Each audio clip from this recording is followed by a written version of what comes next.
அஸ்ஸலாமு மோலை. வலைக்கும் ஸலாம் வரஹ்மத்துல்லாஹி வபரகாத்து. எங்கே மோலை இப்போ வாரனை ஹோக்கினாவை பார்த்துட்டு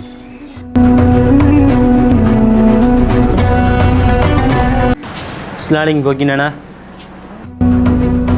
மோலை வலைக்கும் ஸலாம். என்ன ஹோக்கினானா கஞ்செல்லாம் காய்க்கிறீங்க, உப்பு காரம்லாம் கணக்கறி தானே? என்ன மோலை பார்த்தா ஓடி வந்த மாதிரி இருக்கேன்னு. நோன்பு காலத்தில் நானும் நோம்போட கஞ்சி ஆச்சிட்டிக்கேன். எப்படி மோலை உப்பு காரம் ருசியெல்லாம் பார்க்குறேன்? அப்படி இல்லைண்ணா, மார்க்கை நமக்கு வந்துட்டு ஒவ்வொரு செயலுக்கும் ஒவ்வொரு வழிமுறை காட்டி தந்துருக்கி. உதாரணமாக நீங்கள் இப்போ நினைஞ்சிங்க கஞ்சி ஆச்சிட்ருக்கீங்க. இப்போ இதில் எப்படி உப்பு பார்க்க இருந்தால் அந்த கஞ்சியில் ஒரு சிறு துளியை எடுத்து உங்கள் நாக்கில் நுனியில் வச்சிங்கன்னா அது உங்களுக்கு விளங்கும். அதில் உப்பு இருக்கா இல்லை உரப்பு இருக்கான்னு விளங்கும்.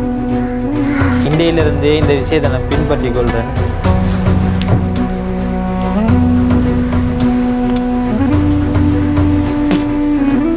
மாஷா அல்லாஹ், உப்பெல்லாம் கணக்கு அரைக்கும் மோலை. ஜஸாக்கல்லாஹ் ஹைரா. சங்கியான ரமலானுடைய மாதத்தில் இருந்து கொண்டிருக்கின்றோம். ரமலானுடைய மாதத்தில் நோன்பாளிகளுக்கு ஒரு மகிழ்ச்சிகரமான நேரமாக நோன்பு திறக்கும் நேரம் காணப்படுகின்றது.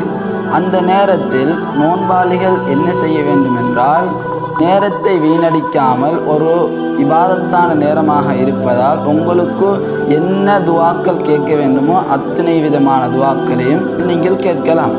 அதே போன்று இஃப்தார் திறக்கும் நேரத்தில் நீங்கள் கஞ்சி போன்ற உணவுகளை உட்கொள்வது உங்கள் உடலுக்கு ஆரோக்கியமாக இருக்கின்றது.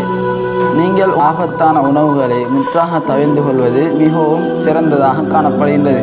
உடலுக்கு தீங்கு விளைவிக்கக்கூடிய மென்பானங்கள், கடைத்தெருகளில் வேண்டக்கூடிய குளிர்பானங்கள் மிகவும் உடலுக்கு ஆபத்தாக காணப்படுகின்றது. இஃப்தாருடைய நேரங்களில் அளவுக்கு அதிகமான வீண் விரயங்களை நீங்கள் செய்ய வேண்டாம். அது மாத்திரமல்லாமல் ஜக்காத்துடைய பணத்தை எடுத்து நீங்கள் இஃப்தாருக்காக வேண்டி செலவழிக்க வேண்டாம். கிளீன் ஸ்ரீலங்கா என்ற திட்டத்தின் அடிப்படையில் பொலித்தீன் பைகளை முற்றுமுழுதாக நீங்கள் தவிர்த்து கொள்ளுங்கள். அதான் சத்தம் கேட்டவுடன் நீங்கள் பேரித்தம்பழத்தை கொண்டு நோன்பு தொடங்கள். அதான் முடிந்த பின்பு உங்களுடைய உணவுகளை நீங்கள் உண்ணுங்கள்.